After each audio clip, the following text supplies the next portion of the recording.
This is Dr. Warren Vander Hill interviewing Dr. Julia Corbett Hemeyer, Emeritus Professor of Philosophy and Religious Studies. The date is November 22nd, 2004. Julia, I'd like to begin by thanking you for agreeing to help me with my project. And more specifically, I'd like to have you tell me a little bit about where you're from, your educational background, and essentially what I want to do in this question is get you from someplace back there to the point where you decide to come to Ball State. Okay. The earliest part of my life, the first 12 years or so, I believe, I lived in Newcastle, Indiana, and when I left the state of Indiana, it was with the intention of never crossing the borders of the state again. Obviously, that didn't happen. Moved to Ohio and got my undergraduate degree in sociology at Ohio State. Then my seminary degree is from the Methodist Theological School in Delaware, Ohio, north of Columbus. My MA and PhD from Vanderbilt University in Nashville, Tennessee, technically in theology and comparative religion. Okay. When you first heard about this possibility of joining the faculty in philosophy and religious studies at Ball State, tell me a little bit about how that happened, and what I'm particularly interested in is whether or not at that point in your career you had other options. Okay. Yeah, the question of other options is an interesting one because there are options and there are options. But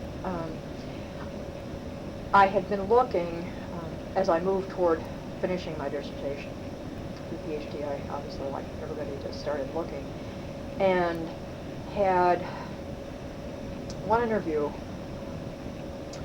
with a place in Richmond, Virginia. Let me preface all this by saying that meanwhile I had fallen in love with the southeastern part of the United States and really wanted to stay there.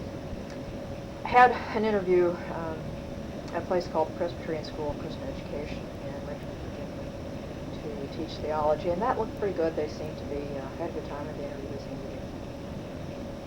to be pretty pleased. So, okay, and then I had 3 more interviews back to back. I had an interview at a school in North Carolina where a guy that I had been in grad school with was teaching. It sounded pretty good. When he drove me back to the airport, he said, "Don't ask me for details, but do not take this job." Okay. Pretty blunt. Thought I knew him well enough to know that he wouldn't try and steer me wrong. Also had an interview at a place in Illinois where they wanted me to teach half-time, and I forget what the heck else it was, do half-time and be the chaplain for the football team. We're not going to go there. Yeah, right. And then I had the interview at Ball State. And essentially, what happened was Ball State made me the best offer. I was lucky. I got out of grad school with no loans pending or anything like that, but I also had no money. So when Ball State offered me a job at the best of the 3 salaries, I took it, not knowing what the fate of the Presbyterian School of Christian Education job was. They did not, they never did contact me as a follow-up to the interview, but I heard through the grapevine about a year later that they did not think it was appropriate for a female single parent to teach theology. So I had options, but no good options. And as I say, truthfully, Ball State's salary was substantially higher than what I'd been offered elsewhere. What were your expectations of the life, role, if you will, of a faculty member at Ball State University?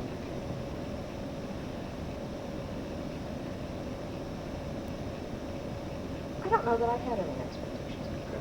I'm looking particularly at the balance that we talk a lot about between teaching, research, and service. Okay. I'm going to come to Ball State, and a lot of this might have come from David Annis, right, the chair. What do you think you were going to be expected to do? What would your life be like? Okay, I was, when you first asked that question, I was hearing back prior to when I spoke with David. I had a good time. here for the interview. Okay. And a large part of that was getting to meet David. But he really emphasized that. Now, I came in as a contract faculty, so really when I came in, the big push was you need to teach, you need to, whatever else you need to do, you need to get the dissertation done. And that was really, and we will protect you from any time-gobbling service assignments. I like that. Yeah. Well, and we tried to do Yeah, that right yeah, along as a sure. department. We protect our first and second year people from those kinds of things. But really, I think beyond that at that point, because I came as a contract person on a one-year contract with a verbal assurance that, yeah, we maybe can squeeze 2 years out of it, there wasn't the sense of a long-term timeline. Well, then give me the pattern then that transpired whereby you went from what I used to call in the Provost's office, contract turning regular. How did that happen? Ooh, I probably don't remember the details. Okay. But essentially we had a retirement, Bob Mueller retired, and if I remember correctly, which I may or may not, I would not want to be held to this, I believe essentially the tenure line slot that I moved into was Bob's old position, even though he had been in philosophy. But somehow or another it got converted to religious studies, and I got it. As I say, I think. Did you have to go through another search to do that? At that time, no. Okay. Certainly if that were to happen now, and I've been in on some of those searches since, Yeah. it'd be the whole thing all over again, but at that time. So I think I might have gone through another interview. Well, you've been here for a while then, so perhaps you knew what assimilation into the host culture was all about, as now a regular faculty member who would need to go through the tenure process. So is there a change in your thinking and your orientation about yourself as a faculty member once you get over onto tenure? Two things. On a professional level, obviously the research became a little more important. And with that, for me at least, a kind of odd thing happened. One, I had a much greater sense of security because at least I was on a tenure line, and I was not married at the time, so I was responsible for taking care of myself and my daughter. So there was a much greater sense of security. At the same time, there's this, oh my gosh, I've got to publish thing. So, more security, but clearly higher, greater expectations for research. And we were still on the quarter system at that point. So, teaching that crazy 5-day a week and each class floats one day schedule that you kind of have to write down and keep it straight. And also then suddenly the expectation to do research. So you attain tenure and ultimately are fully promoted. So here comes my big zinger question. Why'd you stay here? I was married to somebody who was here. And besides that, I'm just the kind of person who, once I put down roots, you know, if they'd started throwing bricks through my windows at night or something, I might have considered moving, but it would have taken something of that caliber to, I just don't. So once you were on tenure line, married to Professor Michael Corbett in the Department of Political Science, that your decision as a couple was really, this is our academic home and we're going to stay here, and we're not going to really look elsewhere. Yeah, we both fully anticipated retiring. In what ways did Ball State change while you were a member of the faculty? I think one thing, you warned me you were going to ask me that question, so I had a little bit of a chance to think about it, which is good, because otherwise I probably would have been going, One thing certainly that comes to mind, I think the emphasis, when I came here, and even once I got onto the tenure line, and I said, you know, expectation for research, but nonetheless, the emphasis was on teaching. I think the emphasis shifted more heavily in the direction of research, with the expectation that the teaching would be maintained. It wasn't the kind of a shift that I was familiar with, a familiar pattern from what I'd seen with faculty at Vanderbilt, for example, where they were doing a lot of research and teaching, maybe one course, one semester, and maybe no more than that, but most one-on-one. So it didn't shift to that pattern, but the expectation that a faculty member had to be an absolutely crackerjack teacher and a high-powered researcher all at the same time, and oh yeah, keep the service thing going. I think that expectation shifted much more in the direction of research. I think the other thing that happened,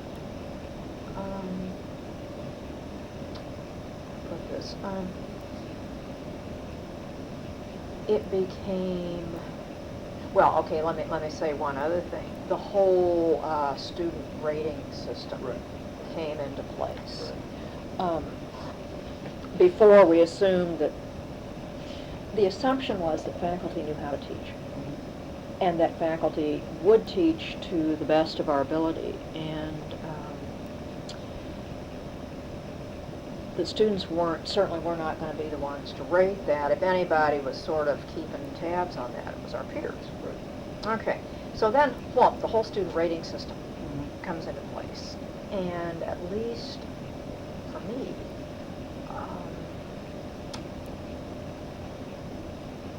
that was a very conflictual sort of thing, because I never felt, and I still do, I'm probably going to get myself in trouble up to my earlobes here, but I never thought that students were the ones who were in a position to be rating teaching. If that had been suggested at Vanderbilt, you could have heard the laughter clear up here. So that all came into place, and what we discovered was that students were extremely demanding, not in terms of content, but in terms of the fact that we're dealing with a student body who is used to 30-second sound bites, and computer games and video games and TV, et cetera, et cetera, et cetera. I will, at least for the moment, refrain from that rant beyond that. But so that introduced, for me at least, and I think for a lot of my colleagues, a whole new wrinkle in the thing that was not a good one. And I would say that the orientation in terms of changes in the university, the orientation to really, to me, to my way of thinking, to a culture modeled not so much on the educational value of what we're doing, but on a consumer culture. So that if modeled on the model that if I go to Target and buy something and I don't like it, I take it back. So your department took the evaluations quite seriously? We took them seriously. We also at least tried to take them for what they were. But the context for that is knowing that they were taken very seriously by entities like administration and the P&T committee. We would, I think, as a department, we probably, at least particularly early on in that process, would have just cheerfully chucked them out the window. Okay. One of the changes that occurred that you mentioned, that I've been asking everyone about, is the change from quarters to semesters. Because I think that had a dramatic effect on the life of faculty at Ball State. Did that have any influence on how you conducted your life as a faculty member at Ball State? Oh, absolutely. The change was a little traumatic, just the details of it, and because I was doing a lot of the religious studies advising, having to wiggle students' credits around and make their program work for them. But no, for me, it was one of the best things that happened, because in terms both of teaching and research, because I typically taught a Monday, Wednesday, Friday schedule. I had Tuesday and Thursday to work at home on research, but just kind of downtime. And what I discovered was that I could feel it when there was something happened that I absolutely had to come in on a Tuesday or Thursday. It really had an impact on me the next day. I tried teaching a Tuesday, Thursday once and discovered I did not like that. I felt disconnected from the department. Plus, and I wasn't real good. Now, Mike typically taught a Tuesday, Thursday schedule in the fall, and he loved it, and he was good at protecting his Monday, Wednesdays, Fridays. I wasn't that good at it. Oh, okay. Plus, then I discovered that from Thursday to Tuesday, for students, what you did on Thursday became ancient history. Okay. And so you end up spent half of Tuesday reprising Thursday. Do you think it changed the amount of contact that faculty had with students? Because in the quarter system, you really had to be around here 5 days a week. Now, as you pointed out quite accurately, that you could have a schedule where you really could protect, and I think that's the right word, days where you could work on your own work and really didn't have to be around here to have students or colleagues or anybody else dropping in your office. I think initially it might have, but I think after students, and particularly after the group who went through the transition, so that we were dealing with students who came in on the semester system, I don't think it did significantly, because they learned who's here when. And for example, my advisees learned that if they wanted to see me, they better plan on doing it on Monday, Wednesday, and Friday. And I did. I mean, if there was some big crisis, I'd come in. But I don't think it did significantly. I think they just learned.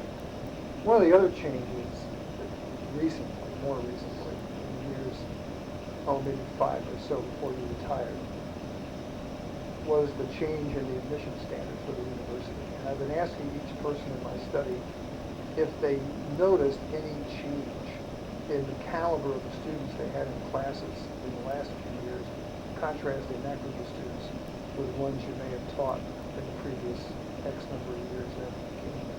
No. Okay. So that really did filter in the philosophy a little bit. I mean, is that generally shared by colleagues in your department? I believe it is. Okay. Yeah. And I think, but let me qualify that a little bit, because I think, if I understand how the admission standards business works, essentially what they're measuring is academic readiness. Yeah. And there may or may not have been an increase. That's the part I can't comment on, but I think whatever increase we might have seen as a result of the admission standards business is counterbalanced by a lack of motivation. Oh. So the culture that the students came from had changed markedly. I think so. Okay. And I see this with high school kids. Well, I like your point about the 30-second soundbite. I think that, particularly when you teach in a discipline like yours and a discipline like mine, where you're really trying to develop large concepts, and you introduce some relationships between the concepts, that it's really almost impossible to do that when you're dealing with, as you point out quite accurately, I believe, 30-second soundbite approach to learning. Yeah. Do you view the changes that occurred during your distinguished career here as positive and negative?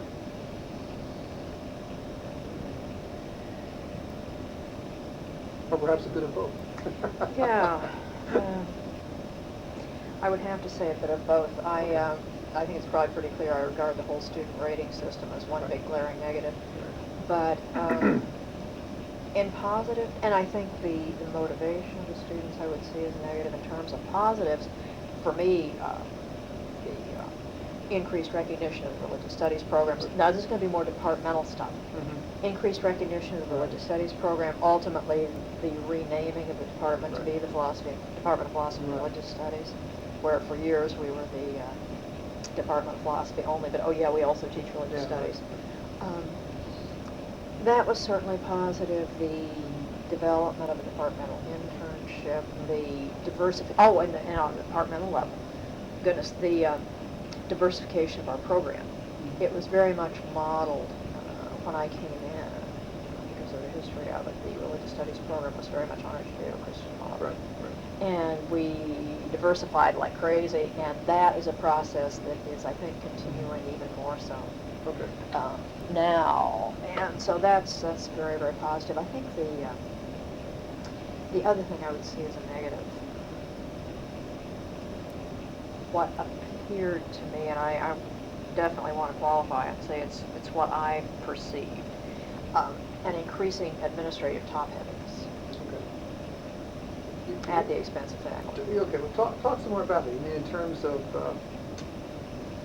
numbers of people, in terms of as one person said to me in an interview a week or so ago, the incredible amount of paper that gets pushed down to departments, especially, to be blunt, departmental administrative assistants and department chairs. So you mean it that way, or do you mean just this continual creation of assistant deans and assistant to the deans and assistant to the assistant to the assistant dean?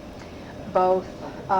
The proliferation of a middle tier of administrators, the assistant to the assistant to the assistant phenomenon, Right. but also then the steadily increasing paperwork that, granted, most of it got dropped on, I think, on the department chairs, but then by default it sort of gets dropped on down. It's the float down effect of paper. But then also I think the development of this administrative middle tier also, I think, probably siphoned money off the faculty salaries. Okay. I want to get back to that in a minute. Who are some of the people who had an impact on you during your time here? For good or ill? Well, certainly more than any single person, David knows, on a professional level. Mike on a personal level. Sure. But also on a professional level, because we taught together, we wrote together. But David, certainly. And probably David, although our time in the department did not overlap until more recently in my career, but the current department chair, Julie Eflin. Okay, good. Tell me a little bit about special areas of interest beyond your department that you were involved with at the university. For a while,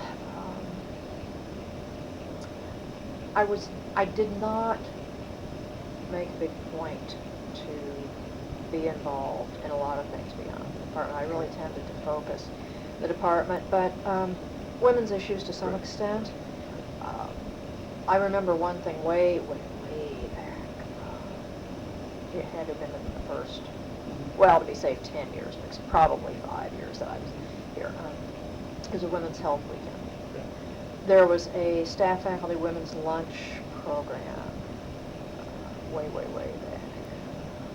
I did the program for occasionally. More recently, certainly the big thing has been involvement with sexual assault awareness week. But I really did tend to limit those sorts of things to things that really meant a lot to me personally. Okay. What about the community?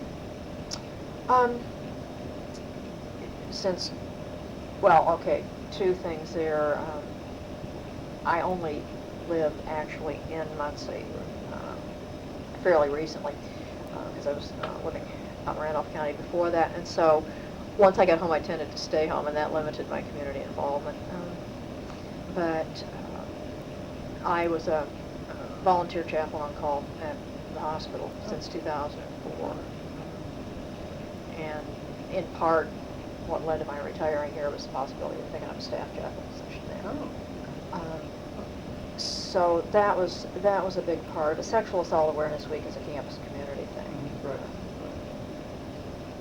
I guess I'm not one of those people who, and we both probably list a whole list of names of people who fit this model, but who are really deeply community involved. Right. I tend to focus on one or two things. I know the feeling well. Do them.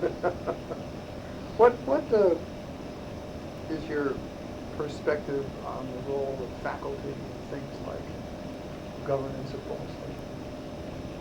Do you think the faculty had, during your career, an appropriate amount of input, an appropriate voice in decision-making at the university? I'm not the best person to answer that question because I never was really hyper about having a big voice. Okay. This is heresy, but a lot of your colleagues were. right, yeah, and thank goodness for that, because Yeah, I sure sure. wasn't. But my sense of that always for myself was My job is to teach. Right. And as long as it doesn't get really bad, as long as administrative stuff stays out of my face by and large, I just assume the administrators would do that. Okay. When David retired, the assumption was that I would become department chair. Right. And the more I thought about that, no, I don't want to do that. That's a genuinely bad idea. Yeah, and then particularly when Julie indicated to me that, because I did not realize that there was anybody else who really wanted to do it. And Right. then when she approached me and said, I really want to do this, but I really don't want to run against you. Right. It's like, oh, thank goodness. Yeah. Yeah. Because I did not want to do that. And so I was really, the whole time I was here, just pretty content to let the administration Okay. administrate. Well, let me try this model out on you then. Okay. The job of the administration is to make your life as a teacher scholar as comfortable as it possibly can, to help you as best administrators can be as effective in your teaching and your research and your service as you possibly can be. Is that what you think administrators ought to do? Absolutely. That's a wonderful description of it. Okay. Yeah, yeah. Well, I couldn't have come up with that description, but that is exactly what I think. Yeah. Well, I happen to believe that's what administrators ought to do, rather than put layer upon layer of paper on poor administrative assistants and chairs, which I think, I agree with you, by the way. I think in the last decade in particular, it's gotten much, much worse. We're drowning in paper. Yeah. And it's not just Ball State. Oh, no, it's higher education in general. Yeah. It's life in general. It's life in general. Dealing with Medicare or stuff like Oh, that. yeah, yeah. How do you view the relationship between town and gown, between the campus and the community? Are you asking theoretically what it should be or how I see it? Both. Start out with how you have seen it during your career and how you think it might be. Okay.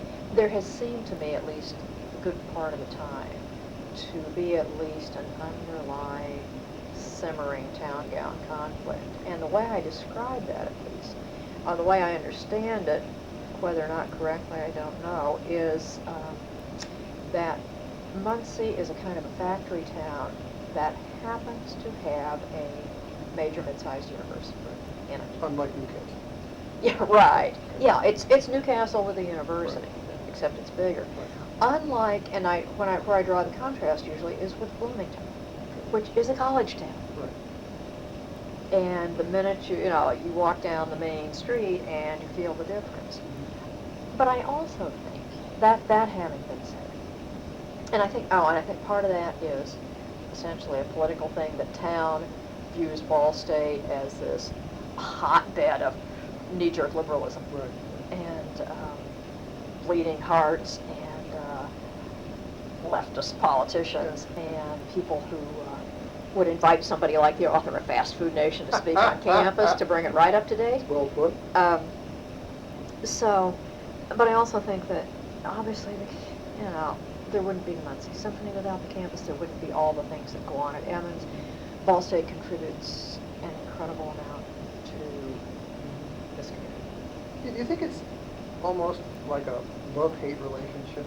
Yeah. As far as the way people see it, without Ball State, we don't have, as the Lynn said, even back in the 1920s and 30s, that the teachers' college out on the edge of the community is the importer of the culture of the town. Yeah. And I think we Very are much so. the importer of the culture of the town, but a lot of people in the community don't like to admit that. No, they don't. And I think we're still the major purveyor of culture in Muncie. And the things I think that are non-Ball State culturally, essentially are Ball State spin-offs. If you look at the roster, for example, of who's involved in Civic Theater, Sure. it reads like the B-book. Yeah. But I think it is. I think it's a love-hate relationship. Yeah, I think that to me, there's always been a lot of tension. As you say, you're current with the author of Fast Food Nation. I'm current with a comment made in the punchline of the Muncie paper this very morning, where somebody who's in English faculty here complained about the whining in the punchline, and somebody wrote in a punchline column or comment and said, yeah, that's what we expect from all those people out of Ball State. Right. Et cetera, et cetera. A classic kind of what I call Muncie town anti-intellectual comment about, yes, that's what you'd expect from those lefty, Exactly. liberal. 20 years ago, it would have been pinkos. Right, something like you know, that. and there's still suspicions Yeah, that we're that's on right. the pink side of things, for sure.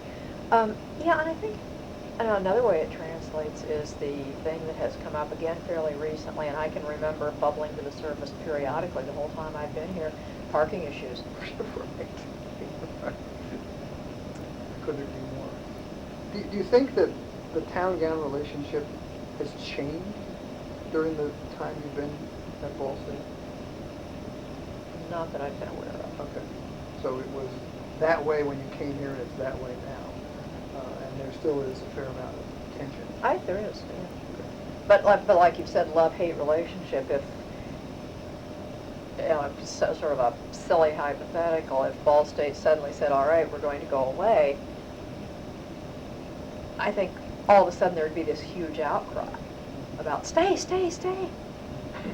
I haven't asked anybody this question, but I'll toss it at you, mostly because I haven't thought of asking anybody else this question. But when I first came here in the late 1960s, a friend of mine, former faculty member at Hope College, who was then the administrative assistant, executive assistant, whatever, to President John Emeritus, said that the history of Ball State would have been much different, and he meant that in a very progressive way, if the Ball brothers had gone to Fort Wayne rather than to Muncie. Do you think that the history of this institution would be a lot different if it were located in a much bigger community? One that I think is actually a more progressive community than Fort Wayne than good old settled from the South, Muncie, Indiana. I don't know Fort Wayne well at all. Okay. Probably been in Fort Wayne about 3 Oh, times okay, so in my that's probably a entire fair life. question. And I really don't know. I think, yeah, I don't Okay. know. Well, one of my students once said in a discussion of Middletown, Muncie's Middletown, when I posed the question, well, what would Ball State be like? Or Muncie be like if Ball State weren't here? She said, with great glee, it would be like Kokomo. So I thought, well... It doesn't sound too far off. If you pull Ball State out of here, which of course now, along with the hospital, Cardinal Health System, is the economic engine of the community, which it wasn't when I first came here. I mean, the automobile factories were essentially the engines. Right. Now, you know, we're the big gorilla. Us as and far Cardinal as, Health. Yeah, us and Cardinal Health are the major employers in the community. Well, those are all the questions that I have, but I want to give you an opportunity to add any Julia reflections or comments before we end our interview. Is there anything else that you'd like to add that I might have forgotten as far as questions are concerned? I don't think so. Something, though, that has occurred to me a number of times since I retired that ties together a couple of things that we have talked about is that, for me at least, and for whatever reasons, for me at least, it was necessary for me to retire in order to reap the cultural benefits of living in a community with a major university. Okay. Just because of time. Yeah. Time and pressure and the fact that generally by the time the end of the week rolled around with trying to keep teaching, research, and service balanced, it had to be pretty good for me to haul out and go to I knew you were something. going to say that. Yeah. So it's just sort of curious that having taught here for nearly a quarter of a century, I had to retire in order to reap Well, you're also cultural benefits. You're also one of those who fits into the category of early retirement. And since I do not fit in that category, then let me ask you this question, if I may. Why did you decide to retire at such an early age compared to others, yours truly included? There were a lot of reasons, actually. Certainly one was clearly my perception that, at least for me, Ball State was becoming a much less faculty-friendly place. And I want to distinguish, and what I say about that, I want to distinguish very clearly between my experience of my department and my experience of the larger university, because as far as the department goes, it couldn't have been more supportive. But in terms of the larger university, the constant demand that we as faculty do more with less, the increasing paper load, that the push to be excellent, and I'm doing quotes, in all areas, which is not realistic. So my perception was that, for me at least personally, it was becoming a much less faculty-friendly place to be. Quite honestly, the availability of other options, Sure. and the sense that there were other things that I wanted to do. I in no way, shape, or form regret the quarter century I spent teaching. But there were other things I wanted to do, and Mike's illness and death made it very clear to me that